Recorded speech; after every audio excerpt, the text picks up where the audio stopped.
Well, I just saw something happen, so I unplugged it and replugged it, and that seems to have fixed it. Let me know if I'm peaking too much, because, you know, that would... There we go. I think. I think we're there. I think. Are we there? Are we there? Can you hear me? Is this thing on? Jesus Christ. What the fuck? Good evening, welcome in all. Good to see you. And I've said fuck within the first couple of seconds of the stream, so YouTube's going to throw a fit, but nobody cares. It's fine. Woo! So yeah, um, dear buff. Yeah, just that. Welcome in. Good to see everyone. Welcome in to Truther, to James Wynn, to Sloth, Eve Inspiration, Space Saga, to Stakargord, Makimus, Rescue Shrek. Good to see you. Luna, always a pleasure. Ray Louderbex, Timble, to Edison, to Can, and I think that's everyone. Question mark. Mad Teapot, welcome in, buddy. Hustlebones, good to see you. Blamsmith, welcome in. Yeah, so there we go. That's everyone, I think, and we're on and we're live and all that sort of stuff. So, I'm going to try and keep myself as central as I can. Turkey King, hello, good to see you. Okay, so, uh, I just, as I looked away, I saw someone say something in chat, and I'm trying to be good. I'm trying to be good. I'm turning over a new leaf. It's not yet New Year's, but I'm going to do it anyway. Good to see you all. Okay, so yeah, right. Where are we? Do you know what? That technical. Yeah, and anyway, you've been watching Drinkers with Game. I'm out. So yes, do you know what? Let's have a nice cold can of Diet Coke and see if I can fix whatever's just gone wrong in my head. Whichever fuse I've just blown, whatever it is, let's get rid of it. There we go. So, hey Fixer, welcome in. Good to see you. Yeah, coming up to Christmas, we have a couple of weeks left of the year, and I'm not sure where I'm going to be this time next week. So it may well be that this right here is the final stream of the year for me. Very, very possibly, I might get a video up to go out over Christmas. Keep an eye on like the community side of the website of YouTube. You know, where you do the little kind of like status updates and stuff, because I will endeavour to be around and wish everyone a Merry Christmas when that happens and all that sort of stuff. But yes, this very well could be. So let's treat it like that. And if we get another one, it's a bonus. And if we don't, no one gets disappointed. In fact, people might be quite pleased that this is the last one they have to sit through. So there we go. Bourbon is better than Coke. Truth, however, I'm being good at the minute. I'm trying to be good. So there we go. We're doomed, I tell you, doomed. Exactly that. So there's a few things going on, and some of them will be worth looking at. But obviously, there's not been a huge amount of news. We've had all of the IE stuff, and the new ships are kind of drying out now, and you know everyone's kind of getting used to them. 4.5 has not yet landed, and is looking still a little bit problematic, which is probably why we are into the final week in the lead up to Christmas. Christmas being next week, so you know potentially slightly challenging time for CIG to make sure it's all ready to go by the end of the year and fix some of the problems that we are all encountering in the PTU. I say we, I'm not playing it, you know me, I'm not a massive fan of PTU. Have to be something special to make me want to to tempt me into that absolute hellscape of what is the PTU. So there we go. Just stream every day, and then it's easy to remember this hustle. I mean, yes, but also no. Well, yes, but actually no. Um, so we've got a few things to talk about, and what I want to do is do a very quick kind of bit of year in review, and generally ask the question. I don't have an answer to the question that I've asked in the thumbnail and on the title. I want to know what your feeling is. 2025, good year or bad year for Star Citizen, and in what capacity? Obviously, funding wise, they have had a crazy good year, blown previous years out of the water or out of the verse, depending on how nerdy you want to be. But what about the gameplay? What about hour loops? What about ships? What about everything else? So there's a lot there to talk about. And then I've got a couple of things just sat there about, looking at a few things that they've released over the year, give us a feeling of how far we've come, because it's kind of daft now that I'm thinking about it. It was only the beginning of this year that we got Pyro properly. Right? We had a little bit just before Christmas on the test branch, and then it got released properly at the very beginning of this year. So here we are, less than a year later, or a year if you want to count the kind of extra branch bit that they gave Pyro, with part of another system already released into the game, and so on, and so on, and so on. So yes, there we go. Best year ever, says Hustlebones. Ask me at the end of the week when I use VR glasses for a test. Marcus, I'm really interested to see how that works. I don't have VR, but this is the closest I've come to wanting to get some. 2025 was a step in the right direction, says Truth, a long road to go. 2026 should be a banger. Mad Teapot, ASD was a good ad in my opinion. Yep, Blamsmith says, slow year, I don't much care about mission content unless it's sandbox. Engineering is nice though, if they could just stop exploding ships. Yeah, there's that. As far as content goes and stability, says Sloth, I'd say it was a good year. The highs were high, the lows were a bit low, but not as bad as 318. Yeah, 318. It's there we go. Jamlak says, good. I basically want to spend more time in it, whatever the reasons. This is good news. Yeah, spicy articles next year when CIG hit the 1 billion in funding. There is that, absolutely. Some odd decisions I do not like, says Eve, but I'm glad the ship team is making progress and reducing the backlog a bit. Me neither. I ordered a used set for £100. $100. CX is your friend. Yeah, I mean, I'm not going to rush in and get it just yet, just for Star Citizen. Star Citizen still, there are times where I really don't want to play it. And I must admit, Perseus notwithstanding, I'm having one of those times around about now. So I'm playing about as much as I can manage and not playing much more. And I just think that's a really good kind of, I don't know, it's a good place for a lot of players to be in. Otherwise, you burn out on it so quick and it makes it much harder for you to come back to. Teapot's already got hung up on what VR set he wants to get. I have to say, says Mackie Moves, I'm really enjoying the PTU with my little cutter adventures. Nice. I'm not, you guys can have at it in the chat, but I'm not joining in. So there we go. I'm not outing anyone. So yeah. Fair enough. I'm a simmer flight and such. Yeah, absolutely. There's definitely that sort of thing to it. I think if I was going to get VR, it would be like a larger setup, and I just can't support that right now because I'd want to do, I don't know what the game is, but it's the one you see where it's like you're fighting people, but it's more modern. There's pistols and shotguns and you can swing off stuff. It's kind of like a mini like Matrix simulator where you're fighting loads of guards.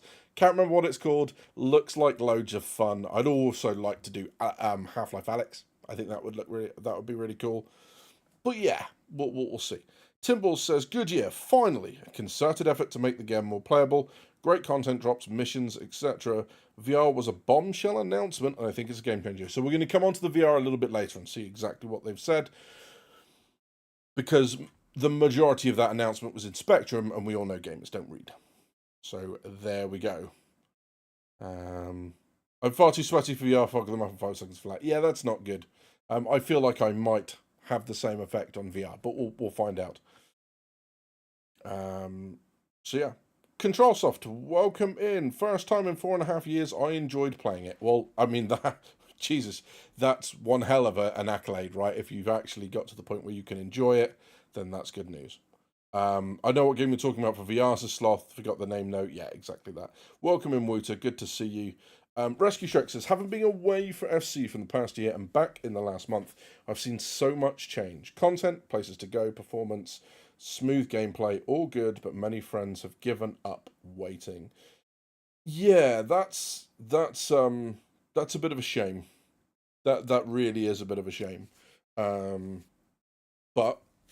it'll be like anything, right? Is once it's in a place where everyone can enjoy it, people will come back. They'll be like, oh yeah, I own that game, so let's give it a go. Or if they don't own it, then they're just going to miss out, and that's that. Get a cheap setup first. Try it if you might get VR motion sickness or other unpleasantries. Do not spend big for a try. Well, this is true. So the big hardware thing that will be happening for me next year will be learning to fly with sticks, and not just sticks. We're talking the full setup, right? It's I got to be careful what I say. Basically, there are sticks coming. There's mounts coming. The rudders have arrived. They're sat over there in the corner of the room, ready to go. And I'm going to do the whole what do you call it? I'm going to do the whole decoupled learning to fly with sticks. It's going to be painful. It's going to be oh so very painful to start off with. But I'm looking forward to doing that in the Wolf and the Alpha Wolf. So that's going to be good fun. But that's going to be my big tech challenge for next year. And then after that, we'll start looking at things like VR and such. So there we go. Okay, so let's jump across then to the small screen grab that I have set up. I'm just reading it off the screen. I've just got screen grab small written. Sorry, you didn't need to know that. That's completely useless for you, but now you know. So there you go. We're going to have a look at a couple of things going on in Star Citizen, starting with where we always start. The most important bit, the money. Let's take a look. You're even going to get sound effects now, because I remember doing them. There we go. Sound effects. Just for you. So, we're at over 6 million citizens now. 6 million active game accounts anyway.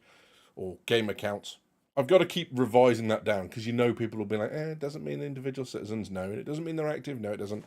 But there are 6.1, almost 6.2 million game accounts out there. Bearing in mind that obviously there will be a lot of people who will have multiple accounts and people who won't have opened it forever. So from this point of view then, the year has been kind of incredible because flashbang incoming. There we go. Hello. Page just decided that it was going to throw a fit. We are basically 32 million over the next best year. And we still have half of this month to go. Over half of this month to go. There is obviously the possibility that they release another ship with 4.5. Because we've had a new ship pretty much every other month this year, right? Is that about right? Is there a bit on this where it goes, here's what's been released? There isn't, is there? Why would you have that? That's ridiculous. But there we are. So we are significantly over where we have been before. So that's quite scary. £150 million a year. Yeah, I didn't think we were going to get that far. When we talked about this at the beginning of IAE, I wasn't sure that we were going to get that far. Whoever made that call, good call. I got it wrong. You got it right. £150 million a year. Easy. Easy, easy, easy. So that's where we are.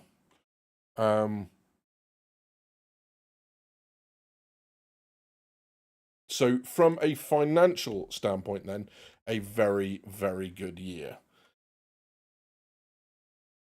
I think, and we will overlook this, right, quite regularly as gamers, because it sits in the back end, and although it's opening stuff up to us, it's very easy to very quickly become used to what it's doing, which is server meshing. So much of the stuff here is possible only through server meshing. We had a problem with the number of entities in the verse. If you remember going back to things like Xenothreat, in order to get the Javelin into the verse, they had to actually drop the player count from 100 on a server down to whatever it was, 1890, and then slowly increase it. And then all of a sudden we were getting kind of 100, 200 player tests, and they were going slightly further. And then server meshing came along. This is the static stuff. This is servers can still get overwhelmed, and we're seeing that a lot. We're seeing it even more now in 4.5, but we're seeing it a lot with 4.4 and Nix. But it paves the way for a lot of things. Now, there is still a lot to do on the server meshing front. Everyone seems to think, or I've seen a lot of comments, sorry, that's a better way of putting it, that seems to think that now we've got static in, that dynamic is going to be really easy. And actually, I think there's a lot of challenges to being able to dynamically decide which processes to spin up, identifying that load, doing that, and doing so seamlessly. I think that's going to be more challenging than maybe people would give it credit for, but it is on its way. And obviously they're now doing all sorts of things. Now that the meshing's in, they're able to stabilize a lot of stuff. And I've seen comments, your comments, as I'm reading here and as I'm talking about things like stability and moving in that way. So that's good news. A ton of new players, says Timble. All legs are seeing a constant influx of newbies, and that's a great thing. Just get an eye tracker, way cheaper and more stable. Funnily enough, there's one of those upstairs too. That's being added as well. So like I said, the tech side of things, I've got one of the game pads. I think it's a Corsair V2, whatever it is. So it's got the wrist rest, it's got the thumb stick, and it's got all the programmable keys. So I've got one of those upstairs. We've got eye tracker. We've got pedals, sticks, all that sort of stuff is happening. And it is by no means a small setup. It's a very, very generous gift from someone. So I'm looking forward to getting all that set up and then documenting. A, trying to put it all together, and B, trying to fly by it. But there we go. Decoupled to bounce space, so man, that's where we're gonna go. Some people have north of 10 accounts and those don't include their throwaways. Yeah, I mean that's just kind of, that's excessive. Flashbang turned into sunrise. Oh, there we go. See? I mean, it helps that, like, I'm so white that basically I just reflect stuff back at the screen. So that's good news. What do you think funding will finish on? No clue. Absolutely no clue. A lot of it depends on whether or not we're getting another ship and what price point that ship is at.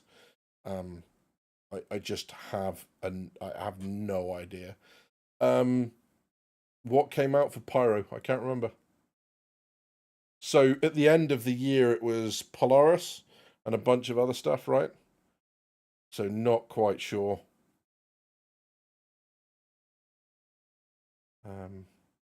Not quite sure what was December. I don't know if they had a December release. I don't know if something came with Pyro. Guardian MX. No, Guardian MX was this year. But yeah. Viblight says, welcome in, bud. Eye track is the best thing to get. I get it right after a starter ship. Fair enough. Yeah, so Toby 5 is the one that's set upstairs, so that's going to go sit on the top, which is going to be fun because I've got to do that, and then I've got to figure out where the webcam goes, because at the moment the webcam is at the top of my screen up here. So, I don't know. We'll figure it out. I know it's very dark. I'm going to figure out the lighting and stuff. There's not much point in me moving huge amounts around in here at the moment, because at the moment this is a temporary setup. I'm downstairs. This is going to go upstairs once everything is painted and sorted and arranged upstairs, ready for the sim pit setup. Sim pit light, right? But there we go. So that was kind of the big one on the core tech, and that obviously came in actually according to CIG with 4.0 last year. So server meshing version 1. Enabling multiple servers per shard, and that's what we're now seeing. So that's very, very cool, right? We've then got an awful lot of other stuff, and actually what we're seeing here as well is, we've got 4.5 sat on the end, which is still going to happen this year. So whilst it might not be quite as many kind of columns as we've seen with previous years, the fact that we've had something, they've kind of rolled them in, and this is why it all reads slightly weirdly. You've got quarter 1 to quarter 2, quarter 2 to quarter 3, quarter 3 to quarter 4, and then quarter 4 again. So there's lots more stuff coming this year. Well, I said lots more. It's like the key bits, which is the big gameplay bits. We don't have massive amounts of gameplay actually added. Location repair is probably the biggest single one. Everything else seems to be updates. It seems to be refactors. It's all that sort of stuff. It isn't huge amounts or, kind of activities. Pressing a button and have something happen. You could argue, I suppose, that that's kind of big. Um, the Hathor activity in and of itself was a new activity, but it's not really something that we haven't seen in terms of gameplay loops before, right? We've had key cards to interact with and all that sort of stuff for a little while yet. So there we go. Um,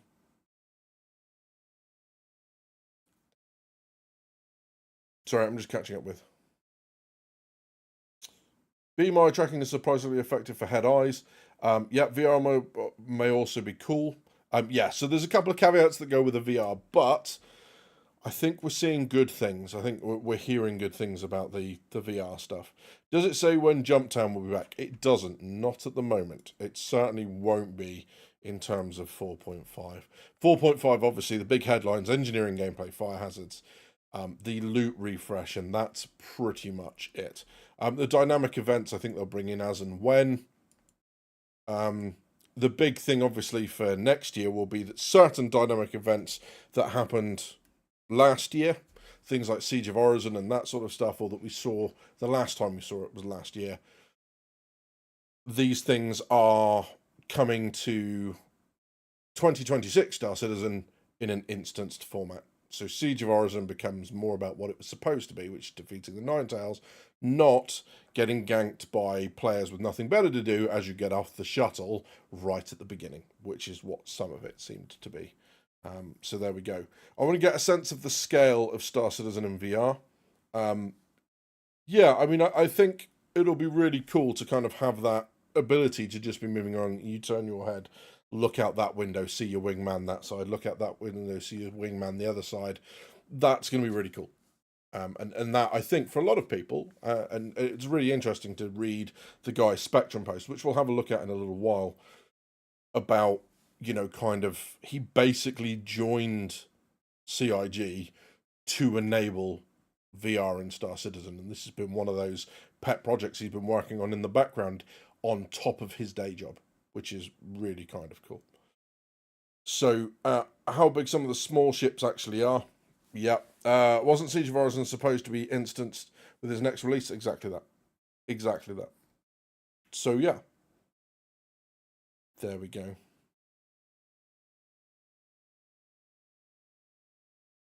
So yeah, so they had a different branch over Christmas, if you remember, because they were and basically I think they said, was that right, that progress you got on both sides was rolled into both of them. So you wouldn't be held back if you were going to test Pyro, and you wouldn't be held back if you were going to test the other one. But there we go.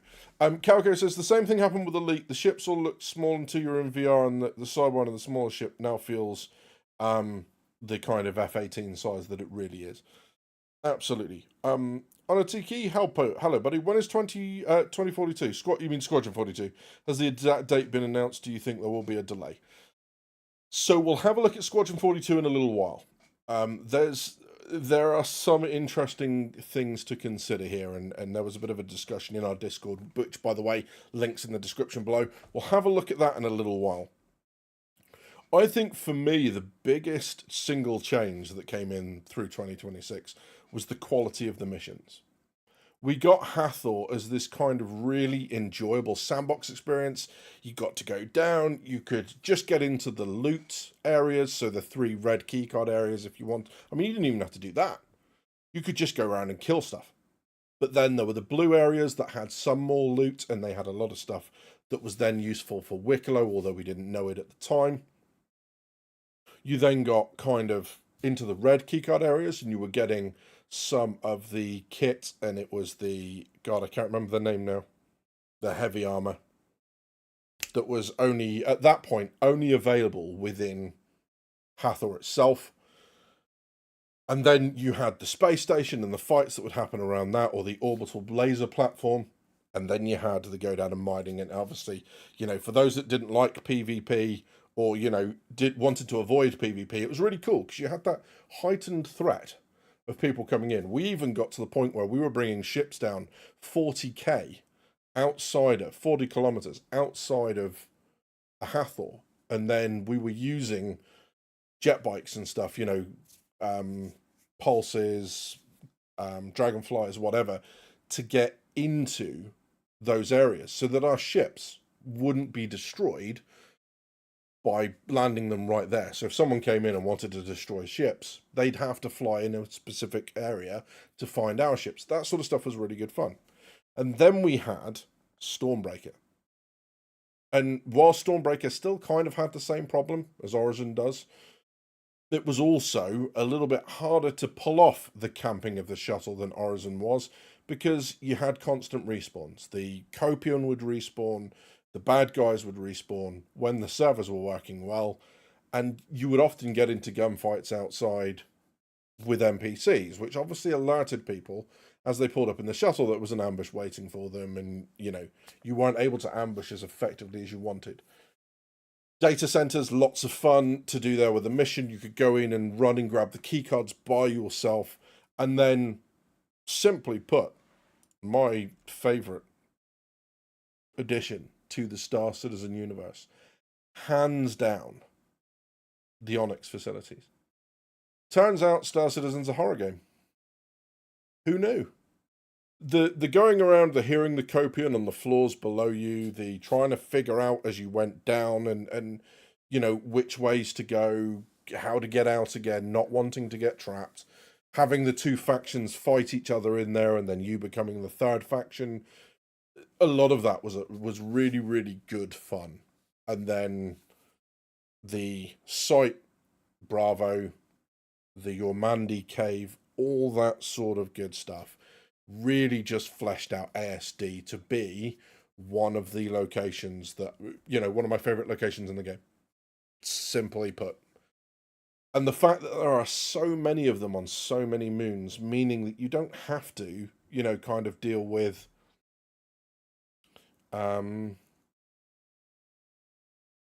what's the word that I'm looking for?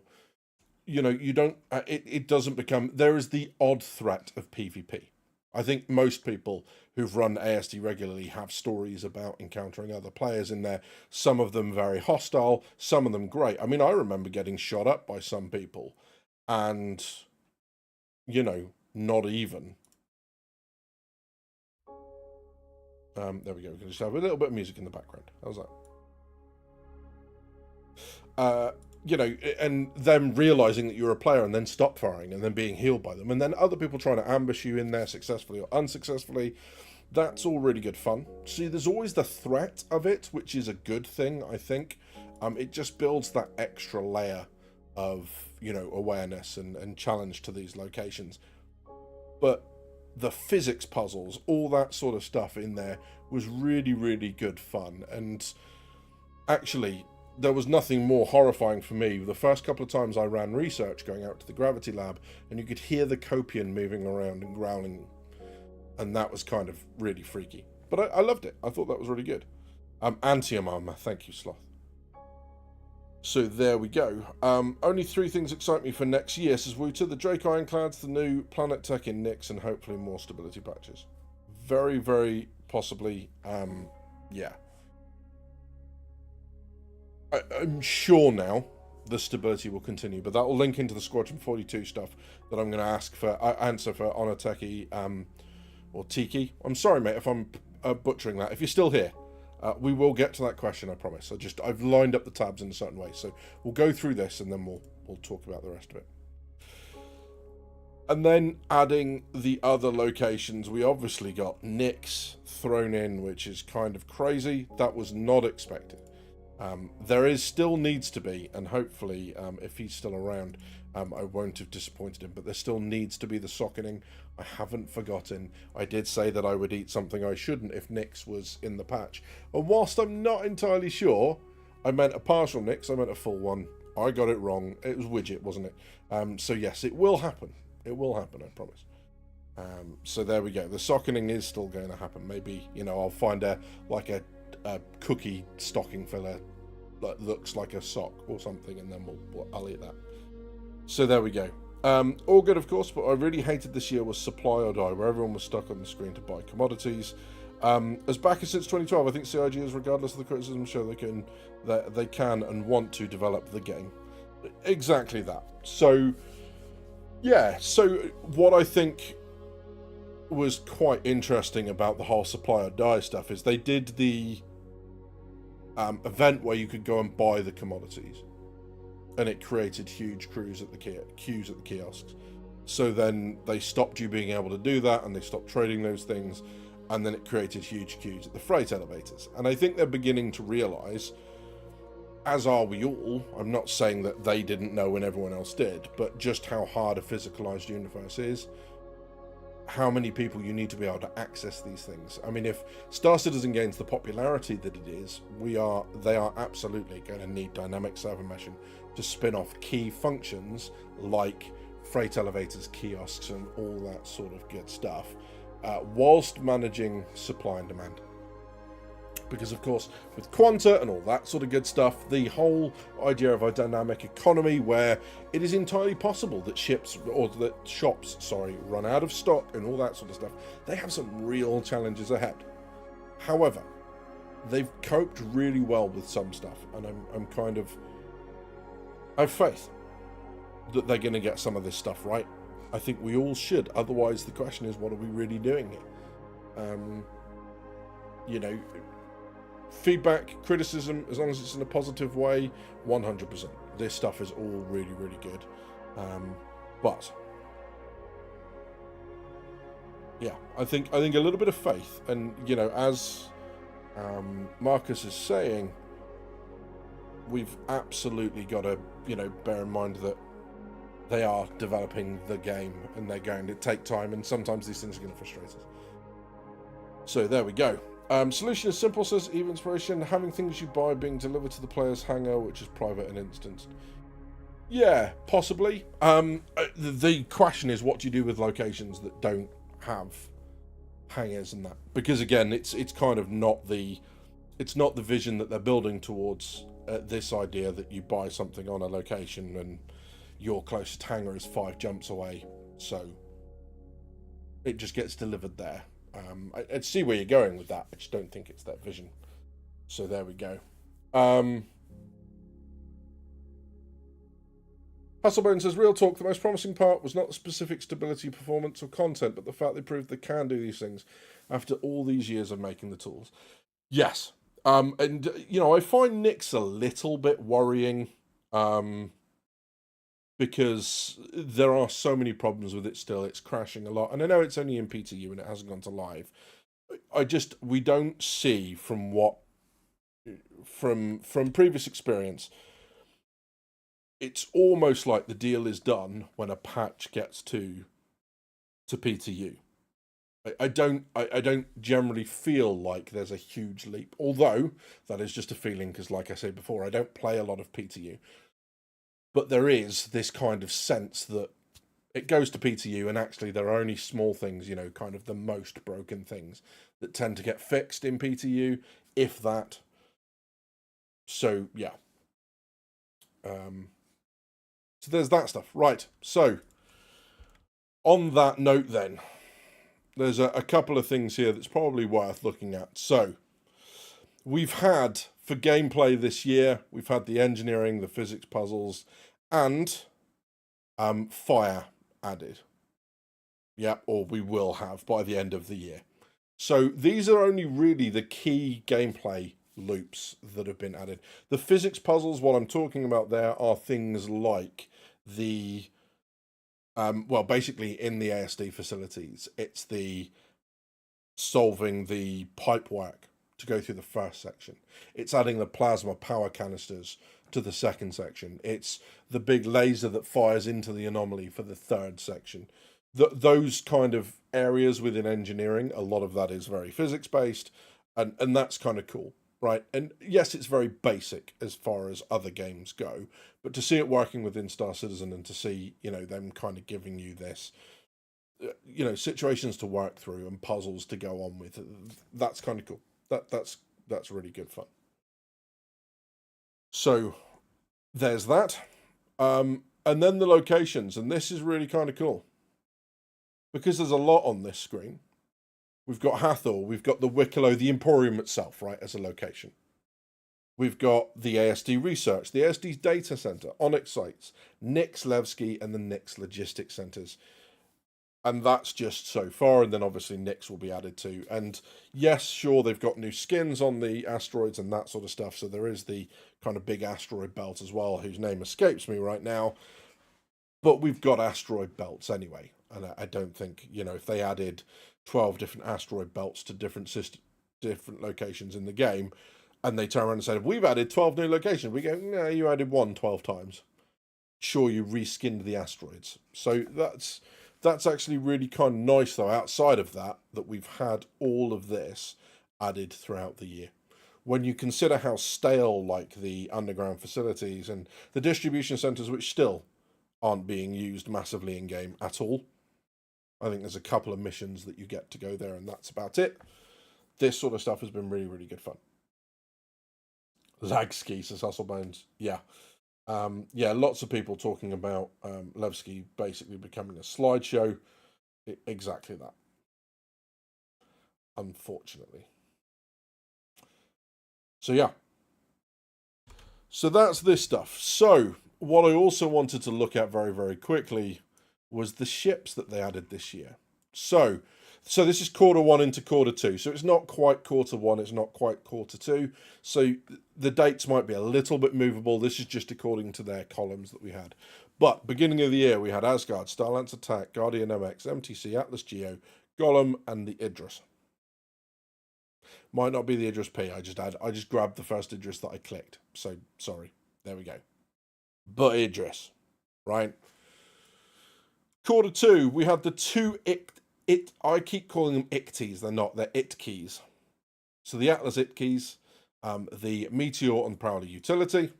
Quarter three, we had the Paladin, the Stinger, the Shiv, the Wolf, Triage and Medevac. And then quarter four, just gone. Wolf, Clipper, Golomox, the MDC, Salvation, and Passes. So lots there. In terms of ships, the other thing that's really, really nice here is that I can't really think of any of those ships that's a fustercluck. Right? Now, there might be ones that people don't like. There might be ones that people go, I don't like the inside of the Starlancer, for example, or I really don't like the aesthetic of the Clipper, or whatever. But they all feel very well done. And I'm focusing more on ships. The ground vehicles are ground vehicles are ground vehicles, right? But they're really done. Well, I think the only bit really in here that bothers me, massively so, is the IT keys.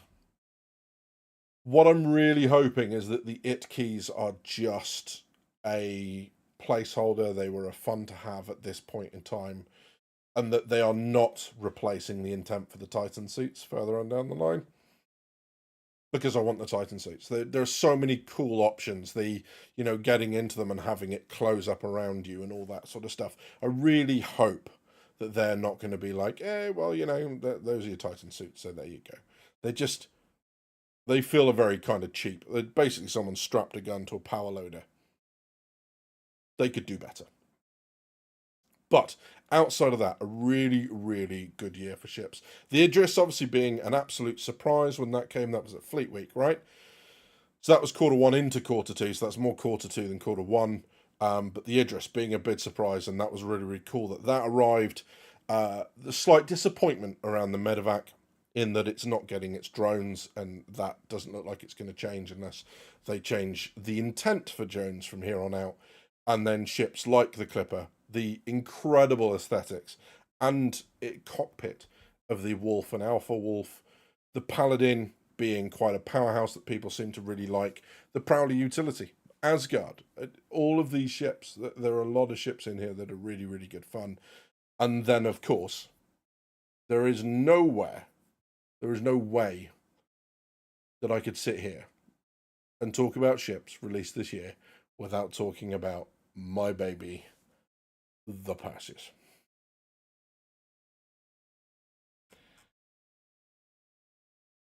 God damn, she pretty. God damn, she pretty. So yeah. Lots of fun. A really, really successful year. And what we're seeing here, I think, is the team's getting bigger. They're getting more practiced. They're getting the design language down. As someone said earlier, the tools are being put together, and they're becoming more user friendly. They're more familiar with them. They're getting the tools in place that they need to speed up production, and that's what we've seen this year. What'll be interesting to see is, are they going to keep this pace up or not? Because of course, past here now, all bets are off into 2026. We don't know if stability is going to continue, although I have a feeling on that, which I'll discuss with you guys a little bit later. There's a lot. Oh, good lord! I just, whoops, knocking things over. But there we go. And yeah, Rusty Pigeon, welcome in, buddy. Good to see you. Malemba,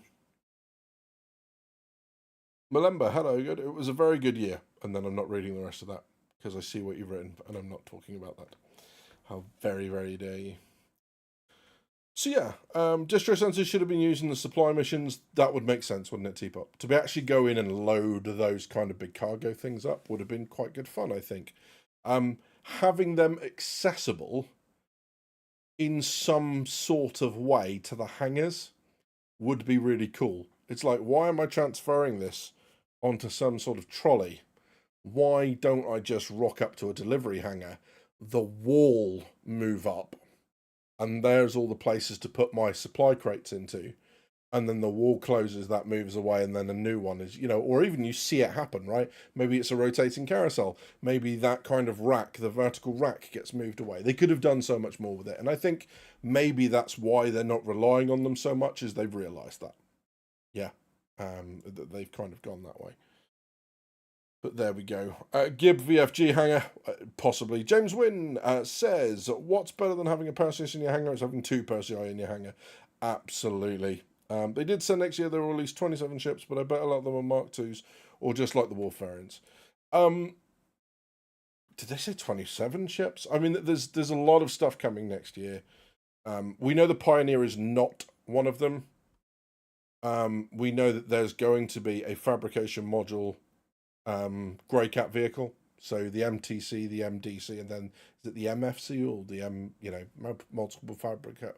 mobile fabrication center, something like that. There's a lot coming next year. Does that mean we're going to get refinery? Possibly. We're certainly going to get crafting. Refinery would seem to go hand in hand with that, which then suggests ships like the Expanse. Yeah, there's a lot going on. BMM is not one of them either. No, exactly that. Galaxy coming next year, exactly, which also lends the idea to refinery / crafting with its refinery center. So yeah, but of course it could just do the cargo one and the medical one. So it could just do that and then them add the other module later on. So there we go. We got point defense this year as well. Yeah, we did. Absolutely. So yeah, lots of there on the ship front. I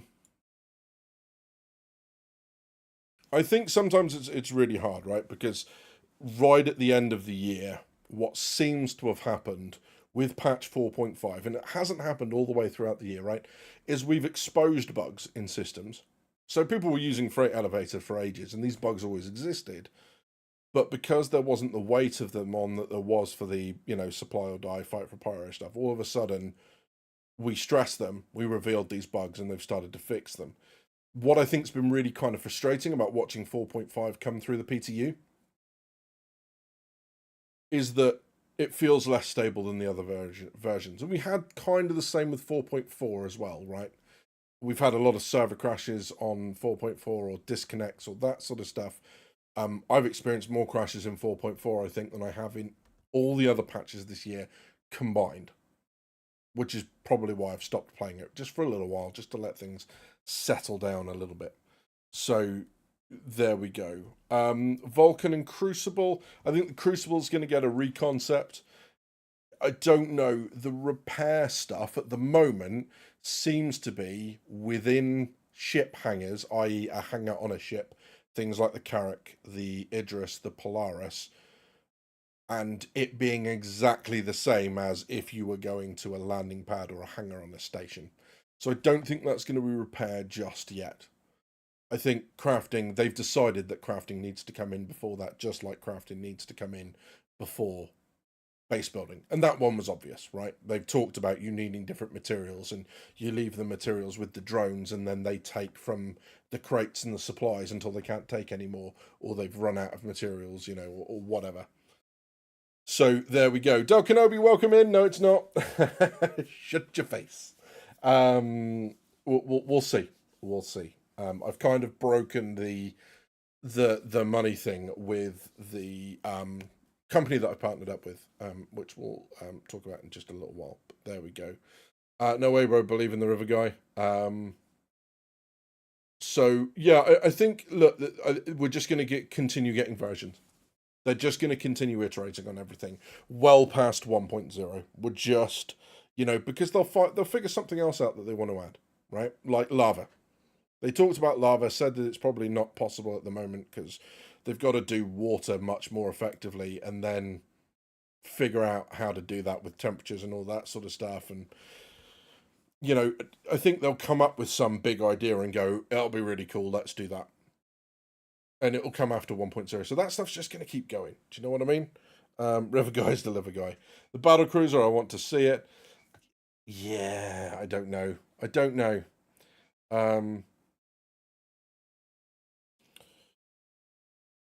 So no, so they won't iterate in terms of tier 0, but I think they'll constantly keep adding. And if there's a system that's not fleshed out enough to add what they want to add, then they'll do it.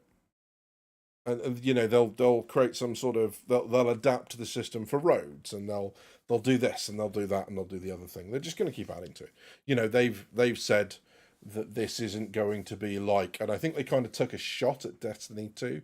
They're like, this is not going to be like Destiny where you release one and then you release the next version. Star Citizen is the version, and the game will just constantly be updated. So there we go.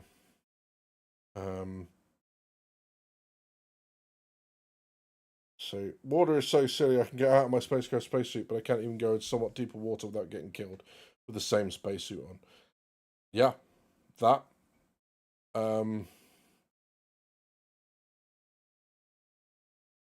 So yeah, I think repair will fix like a station for wear and tear. They'll give those ships crafters, I assume. So yeah, there's going to be crafters, and there's going to be, they've talked at length, and we had a look in the last stream. We had a look at the engineering design document they released, and that was a hell of a. I think that took over an hour to go through that. So we're not going to rehash that again here. But long story short, the first iteration I think of repair is not going to be that we're getting ships that can repair, right? As in the Crucible, the Vulcan. We're going to get ships that have hangars that do the auto repair function that we have in personal hangars, station hangars, planet hangars, and pads. That's going to be the first iteration because we know that they're adding that next year for the big Vandal event. So that's going to happen. 1.0 in 2028, but your time off now. No, that's not happening. I promise that's not happening. I'll say that now. So, Battlecruiser concept could be from many existing manufacturers. Any educated guesses on which one it'd be? So, if it comes this year, and if it comes this year, I reckon it'll be Anvil, because people are so wanting an Anvil cap ship. It'll be Anvil. That'll be my bet. That'll be my guess. So yeah, lots of people wanted the Liberator. So the Liberator is in production. We know that the the Kraken's in production. We know the Ironclads are both in production, with their command module being worked on as well. There's lots of that stuff going. I still think that if we get the Ironclad, we'll get the Ironclad Assault. Just because it has a repair function to it. The main thing about the Ironclad Assault being carrying tanks and cargo, it can still do that. The repair thing, whilst it is an important function, it isn't its primary function. So I still think we'll see both together. Liberator, as someone pointed out earlier, sorry, the Liberator. The Legionnaire, as someone pointed out earlier, requires on hacking. So I think the Legionnaire is pretty much done, as opposed to, without the constant gold passes that things need to go to be released. I think the Legionnaire is now basically waiting on hacking gameplay to be added and, ship to ship docking. Because there are two blockers to that. It's not just the ability to hack another ship to give yourself the permission to dock to it, right? Because obviously, if you've got a Legionnaire and you're like, hey, I want to dock with your ship, and you go like, no, that's the end of the Legionnaire's gameplay loop. But it's also the ship-to-ship docking, and I think that is a bigger challenge than they're willing to admit. So there we go. Will the Liberator be reconcepted? Liberator is really not set up for combat. I don't think it's supposed to be in combat. I think very possibly what we'll see is the Liberator might come along in conjunction with the Vandal, this big thing where you go to the station, you get attacked. And they said that as part of that, is it the tactical fleet battles or whatever they called? I think it's going to be added for that. So that, yeah, Liberator trailer was silly. All the concepts of it landing and like being on the front lines, that's not what the Liberator's for. It really isn't what the Liberator's for. It just isn't set up for that. So yeah.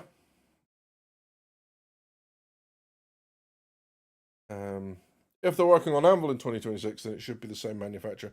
So no, so they've said now that they're not going so much with the idea of working on the same manufacturers all the time. We're seeing the Anvil Liberator this year, we're seeing the Kraken this year, we're seeing the Ironclad and Ironclad Assault, we're seeing the Galaxy. So, there's Consolidated Outland has another ship coming, Kruger has another ship coming, the Stingray. They're not so much focusing on one at a time. So there's that. Star Pizza Tech is still a few years out. Gib, obviously. We need Melting Cheese version 2.0, 100%. So yeah, Cheese Deformation Tech. Yeah, they're never getting away from that, are they? Starcloth now it's called, isn't it? So yeah, Liberator gives the hovercraft vibes from Command and Conquer. It really does. It really, really does. Maybe they repair during combat. They'll have to have a purpose role. So yeah, see the Idris, the Polaris, they'll all be able to do that sort of stuff, and they've said as much, right? That the whole idea is that they say lasers won't be as effective, and ballistics won't go through those shields either. But you'll still want hard rounds to break into certain things and that sort of stuff. And of course, if you bring hard rounds, you need to be able to repair, or sorry, to rearm. So that's why the hangar stuff is coming in. And they've also said for people that want to do that and don't have a fleet big enough to contain any of this stuff, then what they'll do is they'll be the whatever it's called. Is it InfoSec? I can't remember what they're called, right? But the new faction, the new security faction, will have an Idris there that people will be able to go and use, and they'll be able to request to land on it, which is going to be really interesting because that means they're going to have to set up some sort of like the Idris stays on a steady path or stops to allow us to come and land on it. That's going to be kind of weird. Star glitch, exactly that. We also got remote control camera in game for the missile operator. So what's really interesting with the base building is that drone view that you see when you're in the base building mode and you open it up and it shows you the placement of stuff, that's all real time, that's modeled. And that just opens up so many uses for drones and camera operator things and that sort of stuff. So yeah. But yeah, that's where we are. Right, let's have a look then very, very quickly at the Star Citizen VR support experimental release. So let's jump back across and have a look. So for those that aren't aware, 4.5 PTU has an experimental release of some VR support. Now, initially, they talked about this, and I think there even was some going back years and years and years now, and they basically said, okay, we're not going to do that. because every time we update stuff, it kind of breaks it, and there's no point in we have bigger priorities right now than implementation. So this was a little bit of a surprise. Nobody saw this coming. Okay, so I'll just read this bit out. We're excited to introduce something a little different with Alpha 4.5, early experimental VR support. As part of our commitment to innovation, we've always encouraged our developers to stay current and explore ideas that could open up new possibilities for Star Citizen. This VR implementation grew out of that exploration mindset, and a small group of passionate engineers took the initiative to experiment with VR on their own. And we are now ready to share the first steps of that work with you. This is not the full VR launch. When that day arrives, we'll make plenty of noise. What we are rolling out today is an opportunity for some early, hands-on time, very much in the spirit of open development, so you can jump in, see how things are shaping up, and help guide what comes next. So, here we go. And then it says this.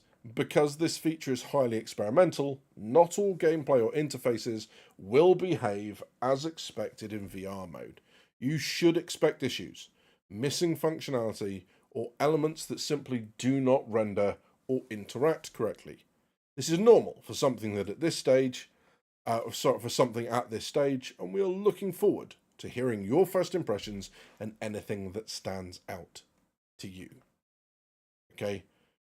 And then they've got a couple of things in here. So they're saying it won't just be the game, it will be everything. From the main menu to FPS gameplay to flying your ship and everything in between. There's full VR and then theater mode, giving you the best of both worlds. Theater mode projects a virtual screen in your headset with full game compatibility using your standard desktop pipeline. Love flying in VR but prefer traditional controls for FPS? Just press a button to instantly switch between full immersion, moving your head and everything, and theater mode, complete with head tracking support. Theater mode mirrors your desktop resolution, so you can even play in ultra widescreen in VR without ever removing your headset.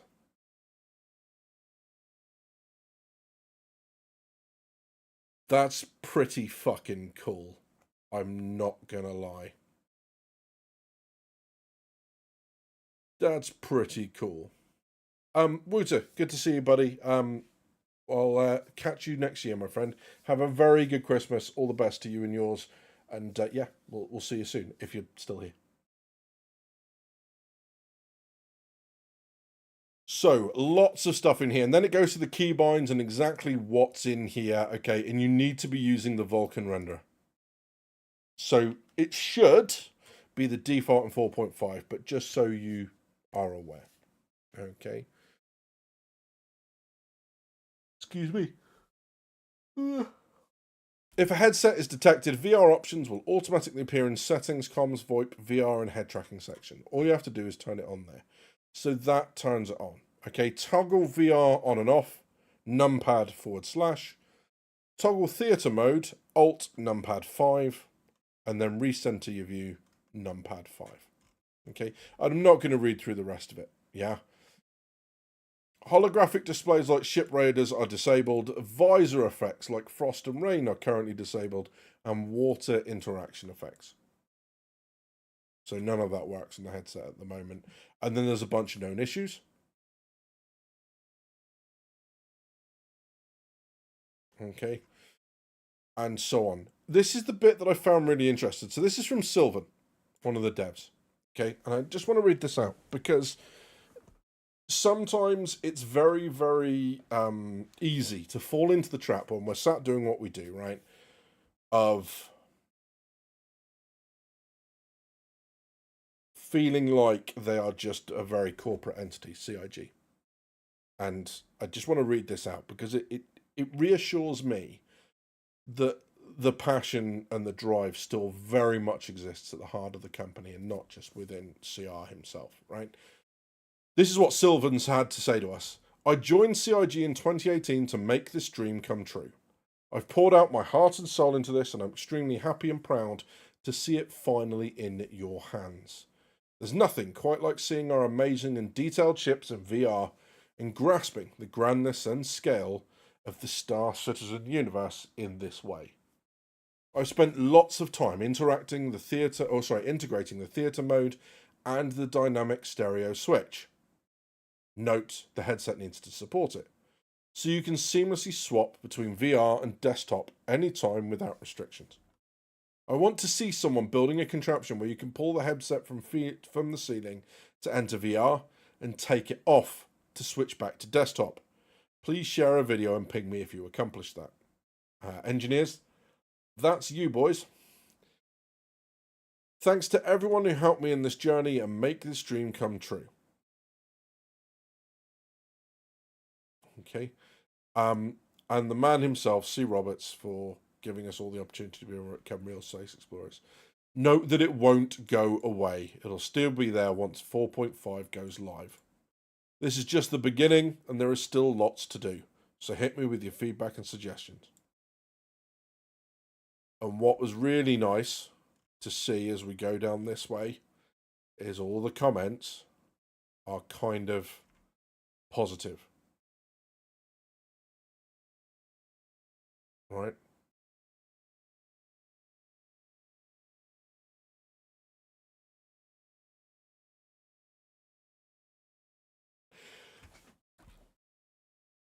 What kind of upside down world are we living in where all of a sudden Spectrum's positive about something? The fuck? That's kind of scary. But yeah.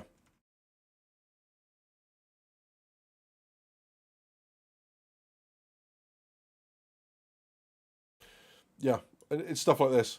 CIG has no VR team yet, and yet we have VR. Just saying. Yeah, this is kind of cool. I tell you what. I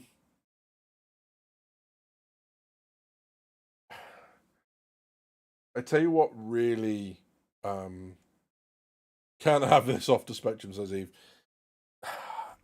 So, if there are any Lord of the Rings nerds in here, you'll know that the first three Lord of the Rings movies, the current live action ones, had the extended editions, and you had the movies which were much longer, and then you had at least that time again in terms of documentaries. They actually employed a professional documentary maker to come and record the whole thing from start to finish.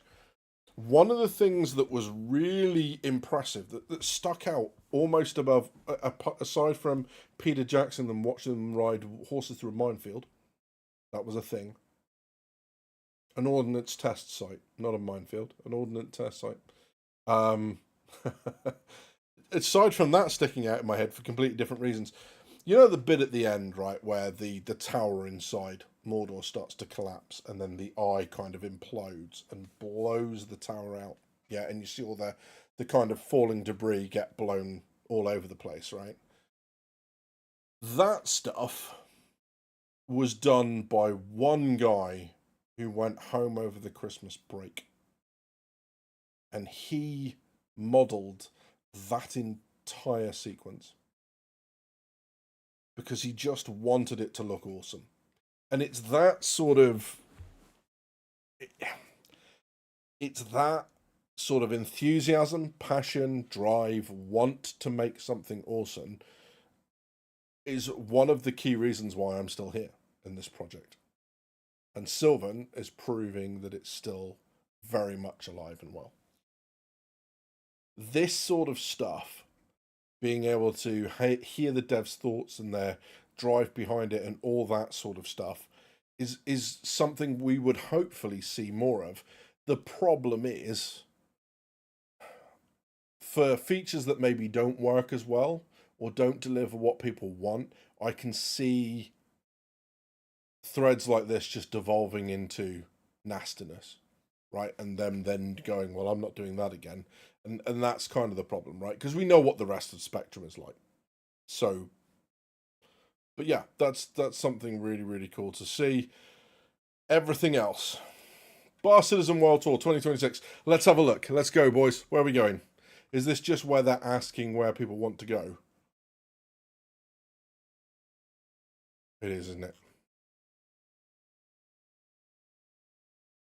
What do we reckon? Can we get one? The thing is, they won't do one in London because they've got Manchester, and I'm not going all the way to Manchester and spending £400 to go to the pub because that'll be what it ends up being: fuel there and back, drinks at the bar, staying overnight. It'll be like 400 quid. So I'm not doing that, but you know, there we go.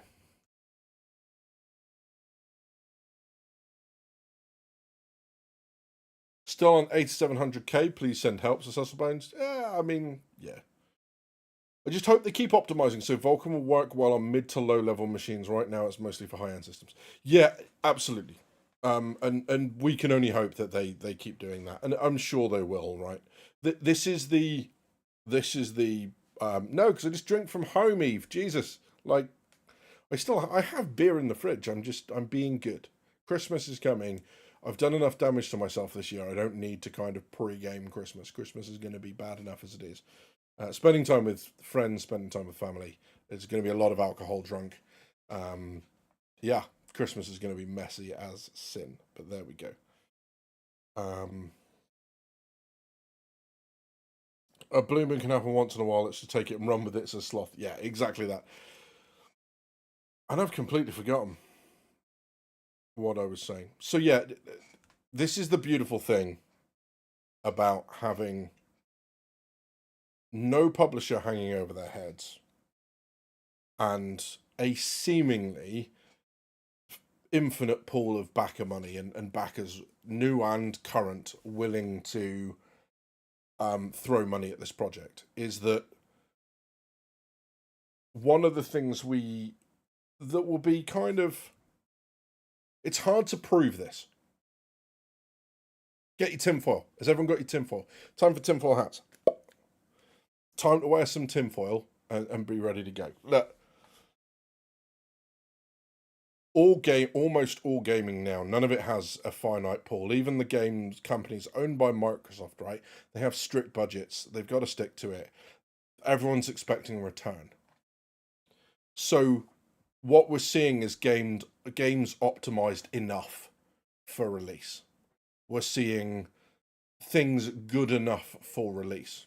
What we don't see, because there's no benefit in it to the company, what we don't see is what happens if they kept working. What happens if they kept optimizing?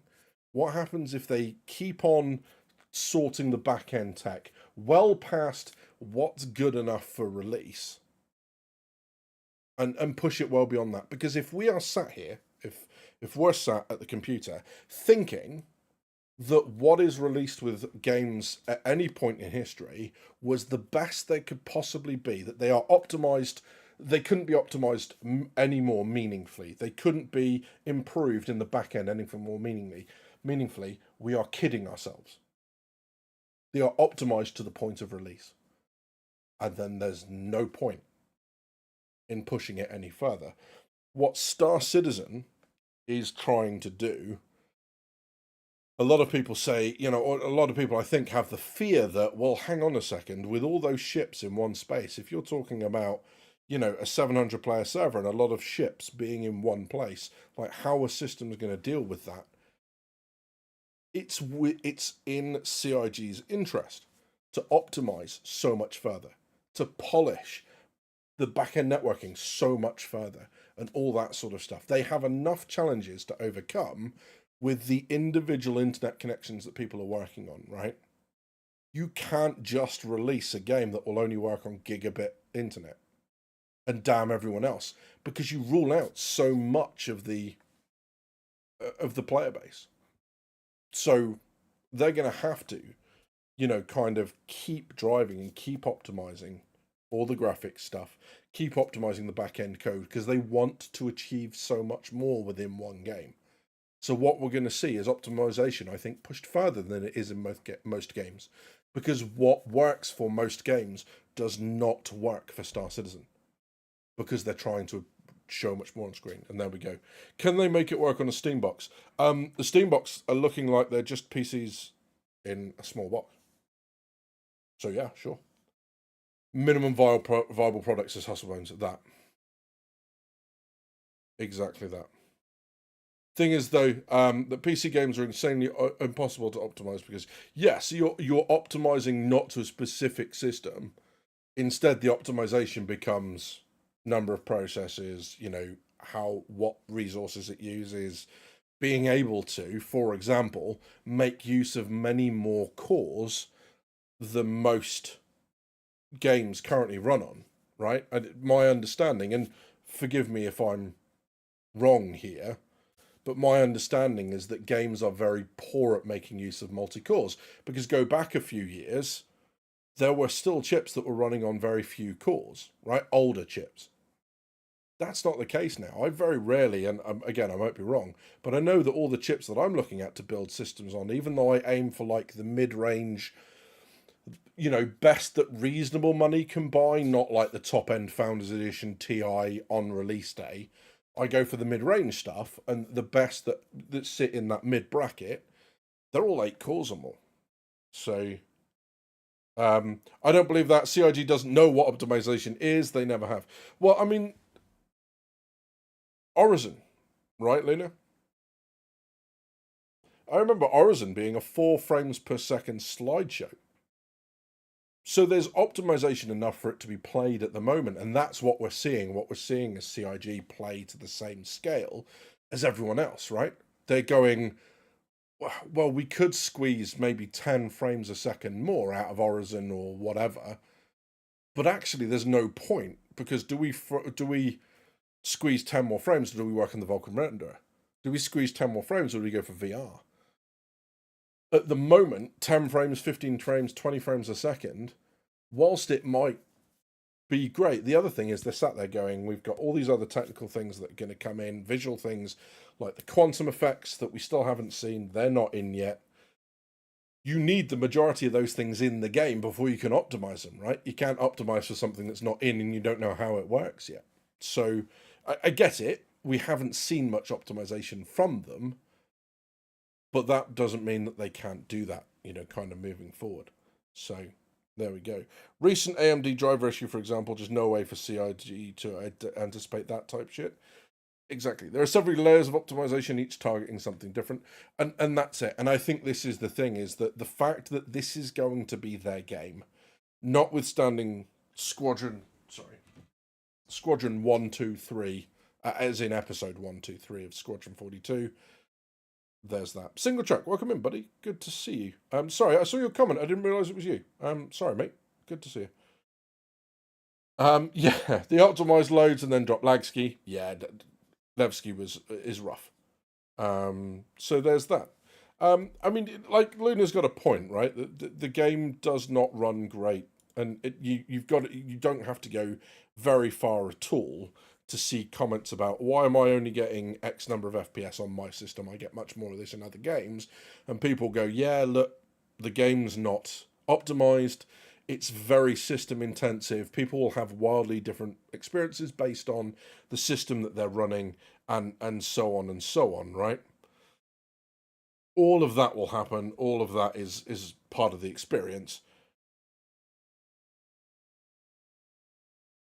But I think, like so many things, because this is going to be the only game, once they've got to 1.0 and probably a little bit for 4, they can continue to optimize. And this is a really nice point, I think, to come to talking about Squadron 42. So I'm really sorry, I've forgotten your name, buddy.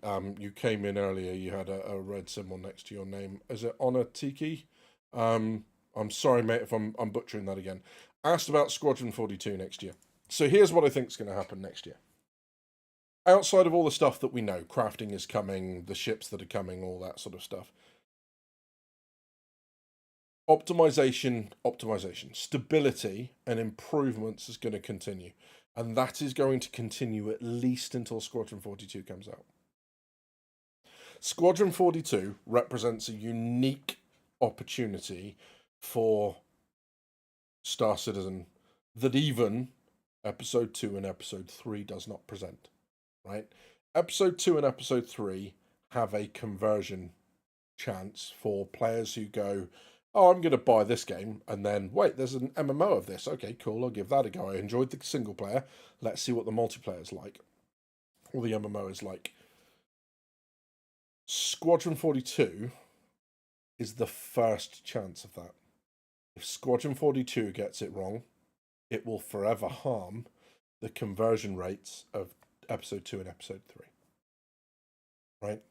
Of course, you'll have the people willing to give it a bit of a go, and they'll go, well, it wasn't great, let's see how far it's come.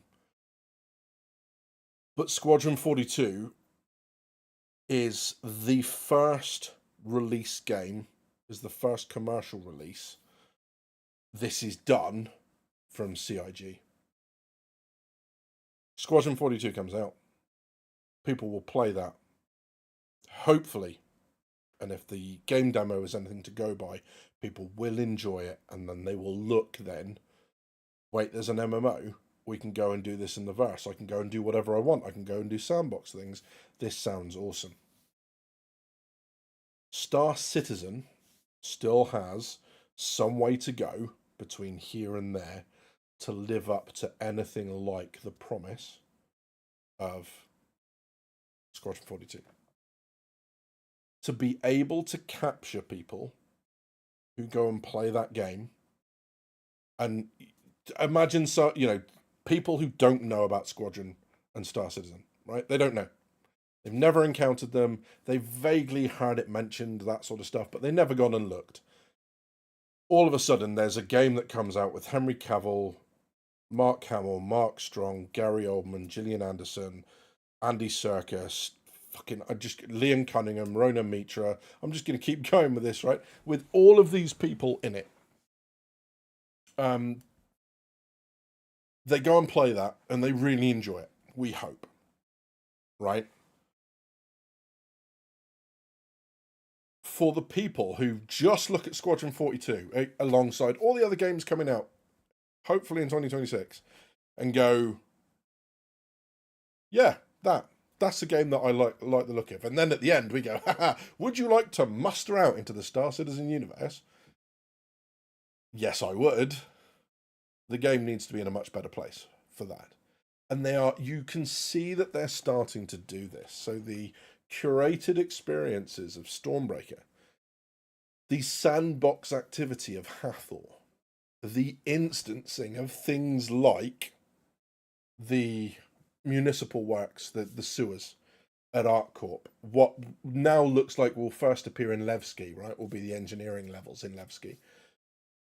All that sort of stuff needs to come in. The instanced experiences of Siege of Origin and that sort of stuff.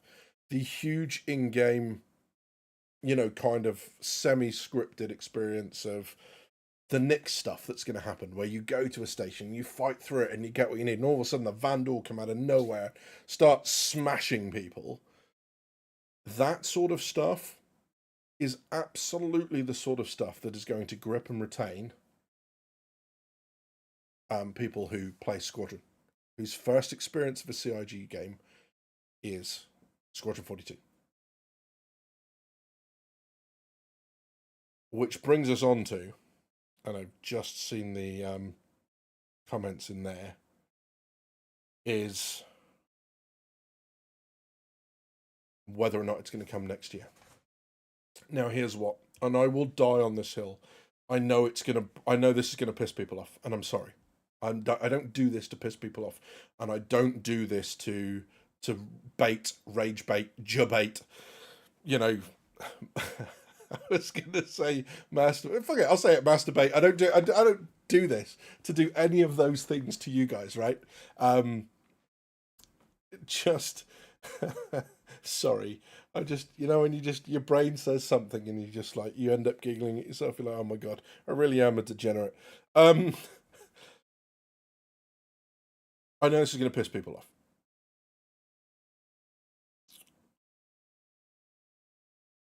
They are not going to try and compete with GTA 6. And if they do, they're going to lose that fight. I don't care that it's not coming out on PC. I don't give a fuck. It doesn't matter. It's fucking irrelevant that it's only coming out on console. Right? The amount of people who don't own a console who will get a console for that. Right? knowing the fact that it takes Rockstar a disproportionate amount of time to bring it out on PC afterwards. Right? We saw this with GTA 5. GTA 5, sorry that you've heard me say this before, was the fastest selling piece of entertainment media. Full stop. The end. Games, music, books, films, TV series. If it's entertainment, GTA 5 outsold it in terms of speed at release, right? And given some of the rumours that we've seen, Red Dead is still 60 quid off sale. I saw a rumour, and I don't know how true this is. This was probably bait, right? This is like people just making up, like all the AI stuff. I'm going to make this try and look as real as possible. I saw something that said that even the base version could be $100. Now, I don't believe that. I don't think Rockstar are going to go that mad. I reckon it might be 80, and then the other versions will come in at well over, right? Single track says GTA 6 is undecidable. Exactly that, right? I look, it's not what I'm going to eat. CIG, if they release against GTA 6, CIG will eat massively reduced sales and profits for the creation of that game. It's that simple. You cannot compete with something like that. So it's coming out in November, which is around about the time the Game Awards happens. Right? It looks like it's going to pip it just to the post. So whatever is released between this Game Awards and that Game Awards will be competing against GTA 6. The question is, will CR want to compete against what will very evidently be Game of the Year?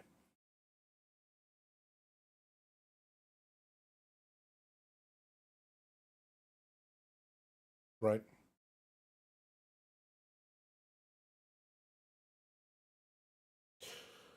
So, Serial Crusher, welcome in, buddy. We can't even trust that if Squadron 42 is a success, that CIG doesn't immediately just start working on episode 2 and push SC further out. I'm not even going to play Squadron 42, even if it ever comes out. So, here's why I don't think that's true.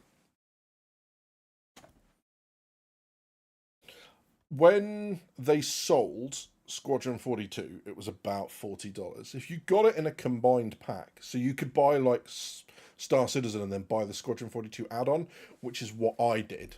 I've got mine. I'm just going to go and pull mine up in my hangar and show you the melt value, right? Just to show you how much I actually paid for it. I think it was about $15. So let's say it's 60, right? And let's say they do really well, right? You can do something like, whatever it is in sales. I don't know. What did Expedition 33 make? Does anyone know?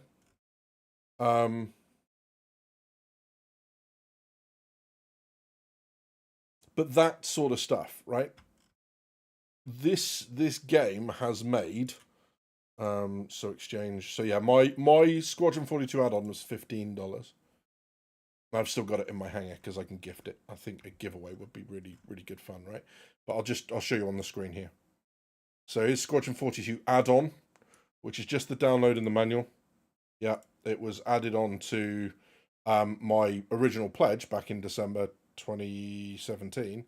So if I exchange that, that cost me $15. Right? So even if they put it up to 60, they would have to sell a lot to make the sort of money. And each person that buys it is spending $60 once. To get this game, you're spending 40, and then look at the add-ons that people are adding to their accounts.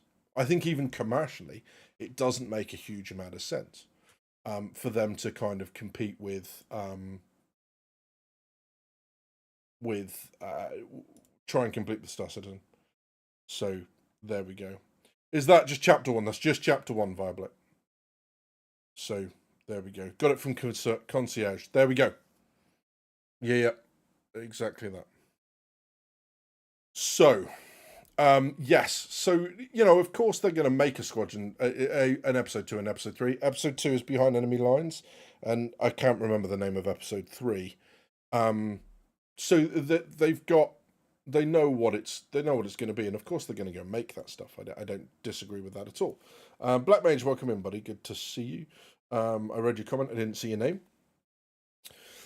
So yeah, but what if they can get this game to that point? They can get the conversion of players, which brings us back to when is that going to happen? Now, see, Chris Roberts said when I think they, excuse the language, they shit canned the idea of the Squadron 42 videos. They released the one around Asiado Station, right? And I'm gonna put it on in the background because it's more interesting than my face. Bear with me just a second. Sorry, I'm going to be with you in just a moment. But basically, they put this video up and they were like, hey, we're going to do monthly releases of information on Squadron 42. They put one video up and then they were like, we're not going to do this anymore because this is going to spoil stuff. Which was a bit frustrating. But so I'm going to copy this. So this is someone else's video, but this was from... I'm just going to kill the audio from that. Bear with me, and I will change you over once the ads have finished. There we go. Let's transition. Bonk. There we go. So this is Squadron 42's. That's the best quality we get, I'm afraid. So this is Asiado Station. This is one of the locations, and you'll probably seen it from the stuff that they did. And when they cancelled this and said that, basically what Chris Roberts said was he did a bit of a lament about, hey, like, we've got so much of a warning that this is coming. In normal games, you only get 6 months of marketing before the game releases. And for some reason, the way he said that, and I think it was in a press release, so he didn't even have tone, but that kind of stuck in my head at the time. And I went, ah. And for some reason, I kind of interpreted that as, okay, we're going to get 6 months notice as to when that releases, which means that if he doesn't make that announcement by about March, which means a release in September, I don't think we're going to get it before. And if we don't get it before November, it's certainly not going to be a Christmas release because GTA is still going to be all over it. They're going to be the people who can't afford it or, you know, plan to buy it and then can't, so they get it for Christmas. You know, they get money or they get gifted it or whatever else, right? The console, that is. So in order to be able to play the game. And I don't see any success that could happen for Squadron 42 if it was released much less competitively. The other problem with that is all the other games are thinking the same thing, right? There was a game that I bought for someone called Witch in the Woods, and they basically did a press release, which was their main character basically crying, and it had the shadow of the Hollow Knight 2 over it. And it basically said, when we set our release date, we had no idea we'd be competing with other games in a similar genre. So we're not going to. We're going to delay our release until afterwards. And it was basically them saying, and that's just Hollow Knight, right? Against something like GTA 6. I just don't see it. So yes, there are a lot of assumptions. Yes, I've made assumption about 6 months, right? Yes, I've made an assumption about there being, you know, not wanting to compete with Grand Theft Auto 6, although I would argue that that's less assumption and more common sense. But that's where I'm coming from. Does this mean that this is what, I'm telling you this is happening? No, of course I'm not. That's not what I'm saying. I'm saying if people are asking for my best guess, that's my best guess. So is it possible that Chris, for Squadron 42, for the game, or one of the games that he's been wanting to make forever, working with the likes of Henry Cavill, Mark Strong, Gary Oldman, Mark Hamill, Gillian Anderson, would he maybe not want to compete against GTA 6 for Game of the Year and want to try and get Game of the Year himself? Absolutely. Does that mean he needs to leave enough of a gap between himself and GTA 6? Absolutely. It's possible, right? That's when I say absolutely, I mean absolutely that's possible. Yeah. if this is going to be the game you think is going to be your legacy, Squadron 42 being a part of the Star Citizen universe, I don't see any of this as being beyond the realms of possibility at all. So there we go. Luna says CIG has no reputation built from releasing games, so they'll have a tough go competing with games of established studios and known devs. Not even just GTA 3 being a threat. Exactly that. So and of course there's all this furor about you can Google Squadron 42 and you'll see things like Squadron 42 is going to be out in a couple of years, said back in, was it 2013, 2014, somewhere around there. Yeah, that age well. So yes, there's a lot of kind of competing things for Squadron 42. As much as I don't want to say it, it strikes me as possible that it gets booted into 2027, as someone's already said. So there we go. I have it from Concierge. I was surprised they gave me both. Yeah, exactly that. When Aurora Mark II drops, it'll be 60 the Retire Mark One and Mustang pack. Possibly. Um,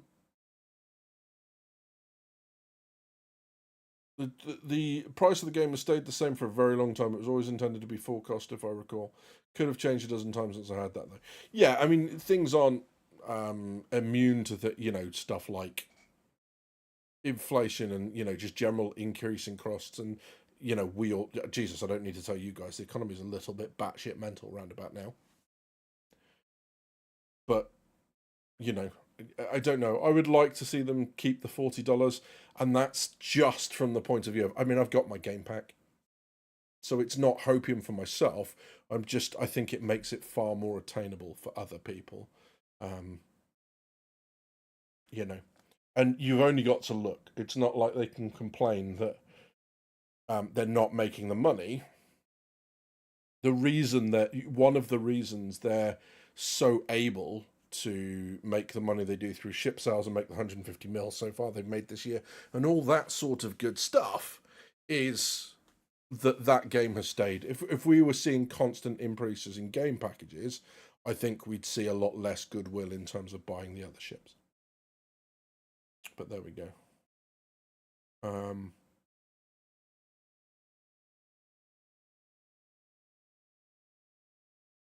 I think I originally paid $600 for 309 both games. That was my original pledge. Maybe 55, possibly. GTA 6 might be delayed again due to breach of UK labour law. We'll have to see how it goes. If Squadron 42 is also going console on release, the competing field will be even bigger than on PC. Yeah. Good holidays, Rusty. Good to see you, my friend. Thanks for being here. And if I don't see you before the end of the year, have a good Christmas. Best to you and yours. And I'll see you in the new year, my friend. So yeah. I mean, this is really cool. Nice locations and stuff, but you can already see how dated this is in comparison to some of the locations that we have already, right? Um,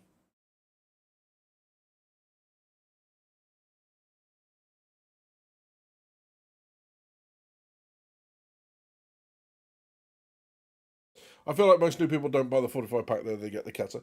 Yeah, I mean, so it was kind of interesting to hear about like the starter packs and like which ones are popular and all that sort of stuff. Obviously, it used to be for a very, very long time, the Avenger Titan used to be the starter pack of choice, at least from what I saw. And then the Cutter kind of came in and competed with that quite strongly, especially the minute we found out you could fit the mule in the back. So yeah, we'll see. And I think the the hope is that the starter packs become the well, there's so many good options. Um, so any of these are going to be really good. But yeah. Yeah, the Aurora, of course, yeah, because it's coming up to the Mark II, isn't it? Which is, yeah. So yeah. I mean, is it coming next year? Oh, Jesus, guys, I don't know. It's your guess is as good as mine.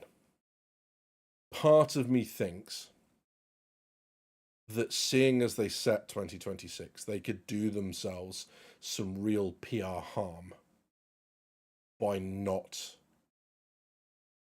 releasing. Now that we've had, since 2024, we've had all the spins with 2026. I think the last thing they put out as well still had the crest with 2026 on it. So, though I can't remember what it was, I do remember looking at it thinking, oh, they're still gunning for that. That's something at least, right? I don't know. Of course, there is always the we won't release it till it's ready. On the other hand, they decided in 2024 that it'd be ready in 2026. That all the key things were in, that they were just polishing and making it what it is. Optimizing, if you will. So, yeah. If they break the 2026 date, says Kelko, during the Squadron 42 gameplay, it'll put a huge hole in CIG trust. I mean, I think it's pretty shot through holes for a lot of people, especially if you look online and you just start reading articles, right? There's always something made about. You can't have any article about Squadron 42 All-Star Citizen that doesn't mention the delays, and rightly so. The key thing now, I suppose we could ask this question in another way. What would be more damaging? Would it be another delay for a game that's incredibly well polished and well received? Or, thanks Mr. Echo for the video, by the way. Or would it be more damaging to not have a delay but have something that is not as polished and not as well received? I think that's the answer. I think that's the real question. And the only people that can answer that are senior management at CIG, the directors at CIG. The vertical slice first mission showed they still need to fix a lot of things back then. They did. Exactly that. There's a lot of the visuals that needed improving. The fighters felt like they ran on rails. There wasn't the weight of firepower, so the visuals needed kind of improving and enhancing. Lots when he shouts "open fire" and the UE fleet opens fire, there's not a lot of firepower coming out compared to when you see the two hammerheads cutting through all the scythes right at the beginning. You see a lot more. You see a lot more firepower, right? And that's just from two hammerheads against a bunch of scythes. So let's see if I can. I'll show you the bit that I'm talking about, but you'll see it the minute that I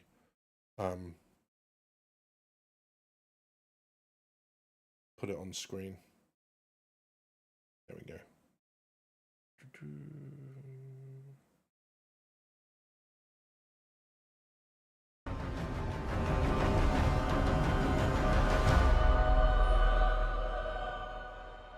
So he's going to shout fire. Fire!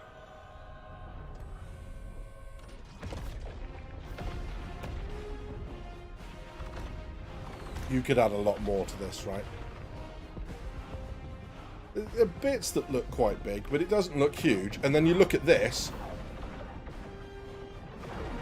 There appears to be more firepower, but you see how the fighters don't really look like they're maneuvering. They're kind of turning and stuff, but they're all moving in straight lines. So they feel like they're on rails. This sort of stuff, obviously you've not got fire coming out of the backs. And even if you look at... So here's the other interesting thing. I don't know if we can side by side this.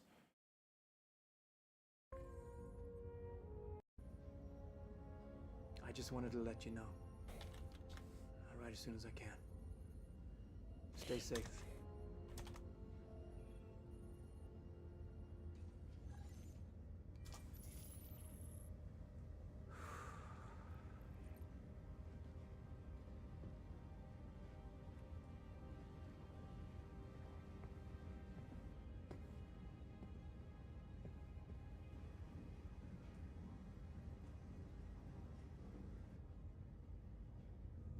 Never gets old, does it?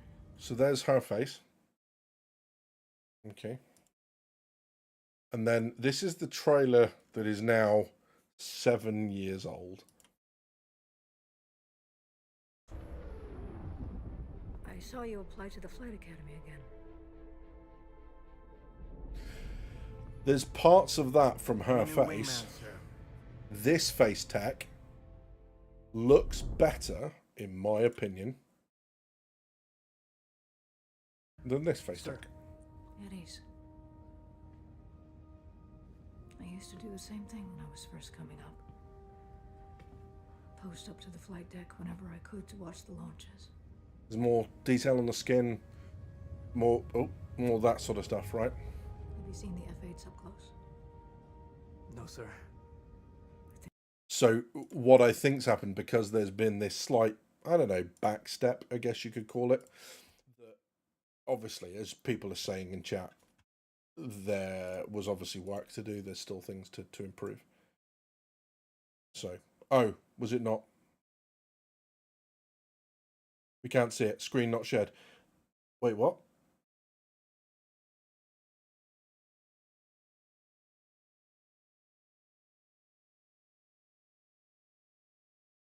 Maybe show us what you want to see. No, you can't have it. So what are you guys seeing at the minute? Interesting. So I see what you're seeing on... So you're seeing Spectrum, right? So what are you seeing now?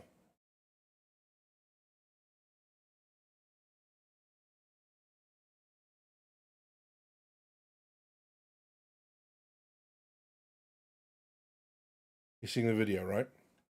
Weird. Yeah, I don't understand why it's done that.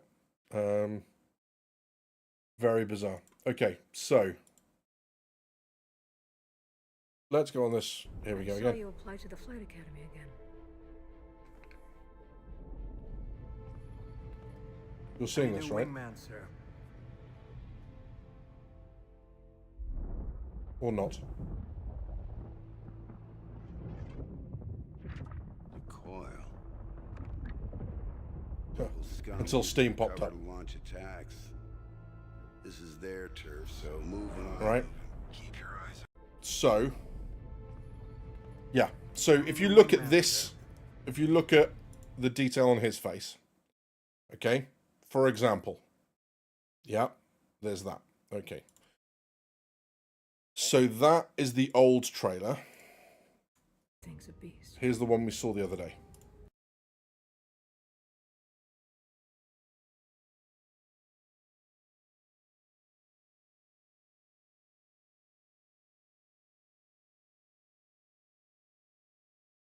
You see what I mean? That one here, you look at the shadow on that, there's light here, but there's nothing like the level of detail. Now, of course, people are going to say, you know, Gillian's got nicer skin than Mark, and there's something to that. But that doesn't mean, just because it's nice and smooth, doesn't mean you can't see detail, right? And to me, that looks much more put together than that does, right? So the point that I'm getting at here, ladies and gents, is that there's obviously work to do. This is something that stood out to me when we saw the trailer, that the faces didn't look as good and all that sort of good stuff, right? So there's a lot of work for them to do and to get on with, right? And so on and so forth. So yeah. Let's kill that for a second. Good lord. That was bright. Oh, I got flashbanged again. So yeah. There's a lot for them to do in Squadron 42, is long story short. I take it you didn't see the open fire bit. You could hear it, but you couldn't see it, right?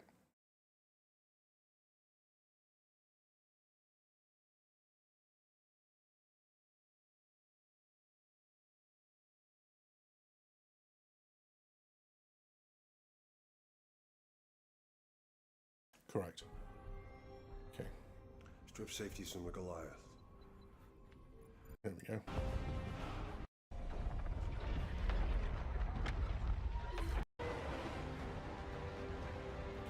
So we're coming up to the bit where he shouts fire.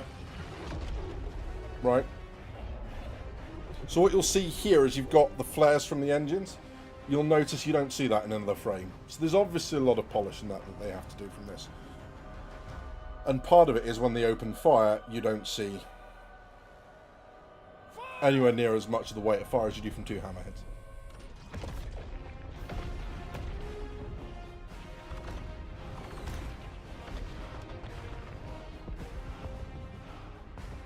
A little bit of fire, a couple of rounds, and then this. They could do a lot more, but you see here you've got engine trails, and then as it comes back in towards the Javelin, the fighters on the left don't. So look at these guys, there's no flares from the engines now. There is from one of them. So obviously a lot left to do in that sort of sphere. A lot of polish, a lot of adjustment, a lot of making it very, very cool. So yeah. Gillian Anderson grew a beard. Yeah, that.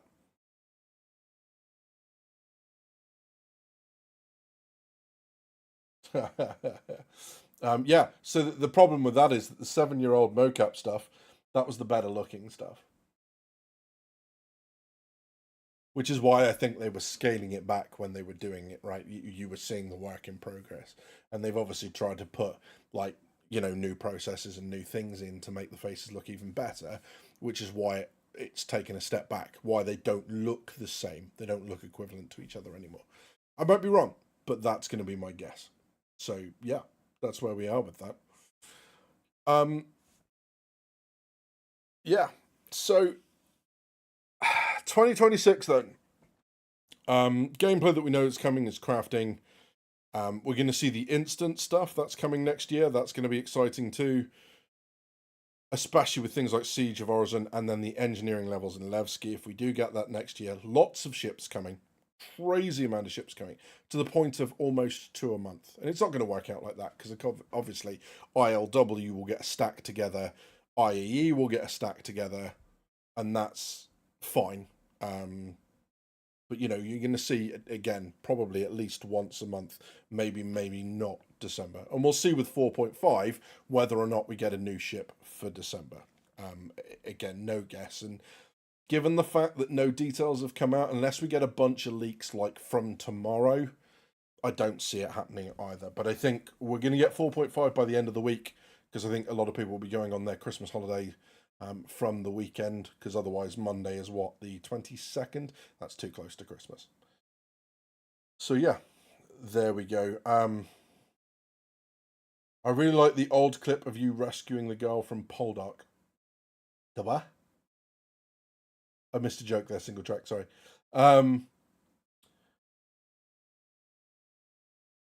Engine on the day because they're running that demo live at the CitizenCon. Yeah, exactly that. Yeah. Remember the face flashing. That's just stuff they got to fix, right? And there's obviously a lot of things that they've got to do, but they've said they've got the meat of it in there. So I don't know.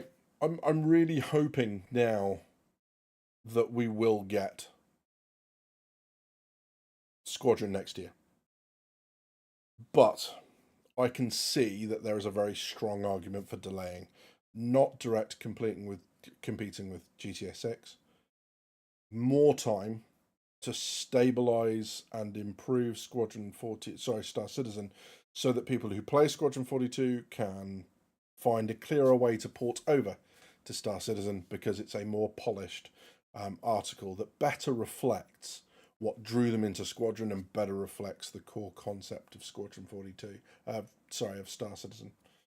So yeah, there's that one.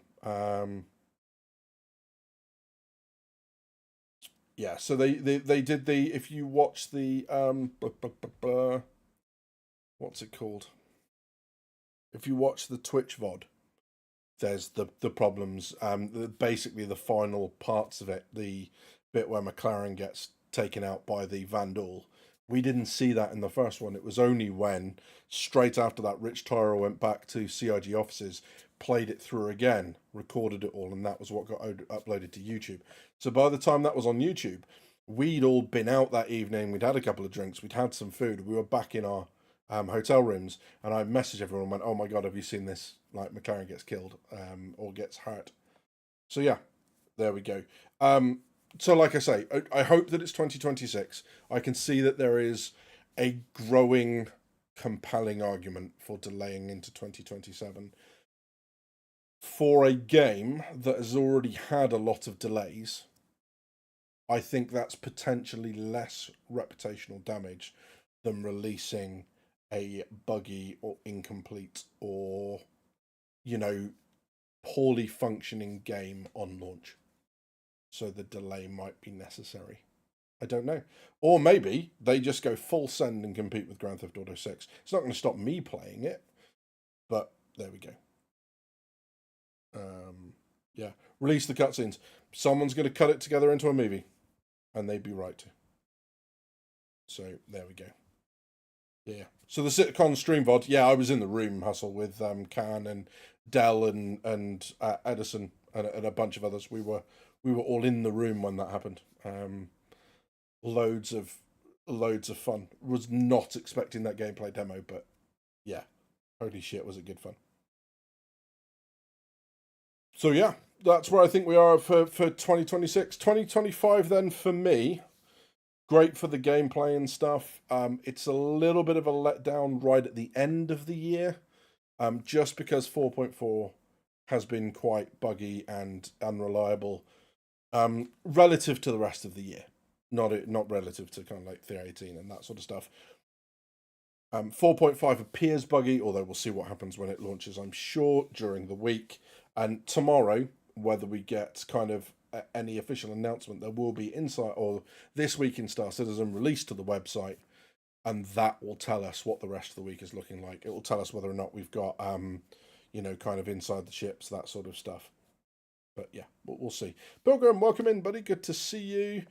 Bet you someone will rush through and get the worst ending possible. Well, I don't know. Maybe we can attract enough attention from CIG between now and then that they consider us worthy of maybe a little bit of a day ahead or, kind of access to Squadron. I doubt it, but we can always give it a go. And then obviously I'll be looking to you guys as to what we want to do with that. But as for that Squadron 42 thing, what I'll be looking to do is run some sort of giveaway for people who are want to be a part of it. I won't be announcing it. It won't be part of the titles or the thumbnails because that's not what I want to do with it. What I'd like to do for the people that enter, it'd be great to give it to someone that doesn't have it yet, rather than someone who's just going to get a second copy or whatever. It would be great to give it to someone who can't use it. I haven't quite figured out how I want to do it, but I just know that it would be great to be able to give it to someone who otherwise maybe wouldn't be able to play the game or is just in a bit of a rough spot. But that's what we do with the community. So anyone got any ideas, feel free to DM me in Discord, links in the description below. All I'll say, in the remaining few minutes that we have, if you're looking for a Christmas present for yourself, and you are a fan of the RSI Scorpius, Pigeon Spaceport, I've partnered up with them. They've been really, really good, because if you guys don't know, like, I'm mad into models and Warhammer and all that sort of good stuff. I like having model collections, and what Pigeon Spaceport are doing is they're creating the same sort of high quality injection molded models, but they're starting with the Scorpius, and their plan is to do that for all of the Star Citizen ships. They want everyone to have their dream ship on their desk. So the next time someone accuses you of buying JPEG ships, you can take your ship physically in your hand and throw it at them and be like, nah, if it's a JPEG, why did I just hurt you with it? Don't throw things at people. Don't throw things at people. I'm just joking. Please don't do that. But you get the point, right? And I'm really looking forward to that. In the new year, they're sending me one of the pre-production models. So I'm going to be able to open that on stream with you guys, and make a video from it too, to show you exactly what it is you're getting. But if you are interested in pre-ordering, there's a couple pre-order bonuses as well as the discount. You'll get an extra discount by adding code DGP at checkout, and regardless, the pre-order will get you free shipping from China and also your tax paid on import as well, which is no small thing. shipping from China. That's not a bad thing. But you have already likely seen some of their work, if not in person, then on video. They made that huge Olisar model and the huge Retribution model that were at CitizenCon. They were also at Bar Citizens. They were at, is it Beacon over in Belgium? They were at the Bar Citizen in Shanghai and somewhere else in China I can't even hope to pronounce. But yeah, so this isn't just people that have gone, we're going to capitalize on this. They started by making 2 huge models for a Bar Citizen. They were then invited to bring that onto CitizenCon, and then now they're really getting into it and getting into the Scorpio stuff, which is great. Because those of you who don't want it, it's fine. I get it. Modeling isn't for everyone. But you can get, it's all pre-painted. It doesn't require specialist tools to assemble. There are so many options. It's mental. So yeah, there we go. Yeah. This will be a very expensive in your face. Yeah, I mean, it's still cheaper than the actual ship in game. Just saying. So there we go. I think as collectively as a community, we've kind of lost the argument about expensive toys. Just saying. That's not saying anyone should buy it. That's just saying as expensive hobbies gone, ooh, we lost that argument some time ago. And I know that. So there we go. YouTube said, yeah, please don't throw stuff. So there we go. But yes, as soon as that's in and available, I'll look forward to do that, and I'll set up some different cameras and stuff and get different angles for you guys. And I will remember to clean my nails. So I have clean nails. That'll be fun. They are clean now, by the way. We're all good. I'm just being silly. That's not saying anyone should buy it. I'm saying everyone should buy it. Yeah, I mean, no. But this is the beautiful thing, right? Is that, between me, you, and the gatepost, it's really hard as a hobby streamer to think about partnering up with people. I have been approached in the past, and the answer's been no for one reason or another. Mainly because it tends to be around the money behind the ships. And I don't like doing stuff like that, right? So it's really hard to say, yeah, I don't talk about the money behind the ships. By the way, have you seen these discounted ships that you can get? Have you seen this grey market site that you can go to? That makes it quite hard. I had to think quite hard about that. And actually, I think quite hard about it. Of course, I don't want to put anyone nose out of joint. I don't want to get a reputation for being an arsehole in terms of the sponsorship side. But at the end of the day, this is still a hobby. It's only ever going to be a hobby. And, saying no, it's not like I'm turning down, a primary source of income. And that's certainly not what's happened with this. But this just, when they approached and I got the message from them, it felt perfect because I do models. Not everyone does models. But for me, it's very easy to say I really enjoy having models around because it's not a lie, because there's loads of them. It's a shame I'm not sat upstairs. I'm sat next to my glass cabinet and I can just pull Warhammer. I can pull Battlefleet Gothic out and pull my Scions, my Tyranids, my Space Marines. I've got Bolt Action, the next shelf over. I've got stuff dating back from GW back in the 90s.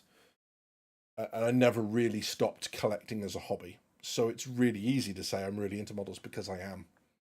And, one of the things that I don't want to do with you guys is I'm not going to lie to you for the sake of some sponsorship deal. So when I open it, you're going to get what I think. And it's going to be what I think. And it's one of the conditions of doing these deals is that I will be honest with you. So there we go. I spend absurd amounts for models. Absolutely, Luna. And yes, we'll see what this one's like. Jared has models behind him. Did they make those? So no, I don't know if they did or not. Good question, well asked. I can always ask them. But yeah, the absolutely huge ones. Yes, I see what you mean. Yeah. So that's the vertical slice where you go down and rescue the advocacy agent. Yes, I know who you're talking about. We all spend on JPEGs until they're not JPEGs. This is true. Absolutely that. And I'm really looking forward to them doing a Perseus. And of course, I'm sure they'll do the Hornet and the Lightning and everyone else's favourite ships. Polaris. Javelin, maybe even. The beautiful thing about models, of course, is they don't have to all be to scale. You can have different scales of models. So you can have stuff that will fit on your desk, not a javelin that, you know, would need you to lift the roof off your house, drop it in, and then put the roof back on. They can be a little bit pragmatic about it, which is cool. But reading through their site, things like injection molding, which is great, versus, you know, the other types of molding that you can get. They're not 3D printed, which is always good news. I'm always a little bit skeptical of 3D models. I know there are great ones out there, but for every great one, I've seen 10 crap ones. Just saying. So, you know, again, not crapping on 3D printed models. I'm just saying it's very easy to get very poor quality ones. And you'll pay through the nose for the good ones. So there we go. On an F7A model, I'll be happy. There you go. I'll take a BMM that fits an entire shelf. Yeah, a BMM where, like, you open the top and the bed's in and you go and lay in it. And then you close it down, and it's just a room-sized BMM. Exactly. I'll have a word. See what they think. I want a Connie Phoenix and a Reclaimer. That's it. Nice. I want the life-size Hornet model. We did discuss briefly trying to get that Hornet from CitizenCon out of the room, and then decided against it for a number of reasons. Although I don't think the fact that that was illegal ever factored in our conversation. It was just a case that it would be really funny, and let's do that. So yeah. That's where we are. Guys, it's been a really interesting year.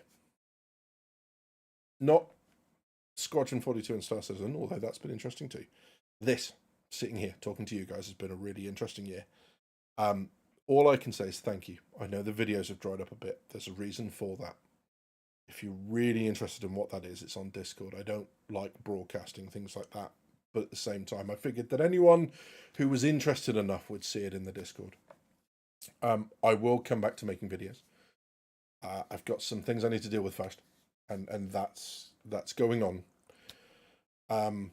But to be able to do this, to come and stream, the incredible attendance we had over IEE, the great conversations we have here, the fact that we're all able to talk and still disagree about things and yet still be respectful and come back and have the stream and say hello to everyone, that's kind of awesome, actually.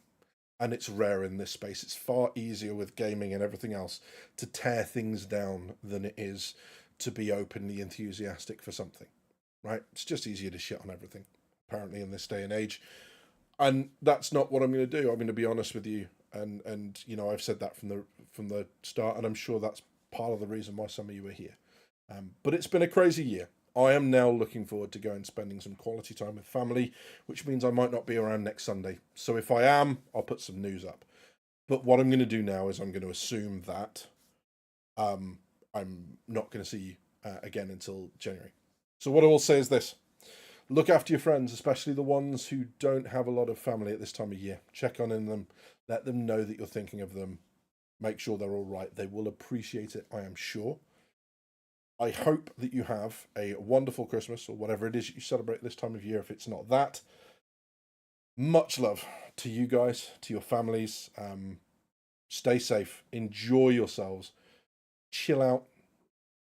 Game, drink, eat, be merry. Do all of the good stuff. And I will look forward to seeing you all back in the new year. I'm doing my best not to get emotional, but this is a crazy journey. And I hope you all have a great Christmas. Yeah. Look after yourselves. And it'll be what it'll be. You've been watching Drinkers with Gaming Problems. Thank you very much for stopping by. I'll see you soon.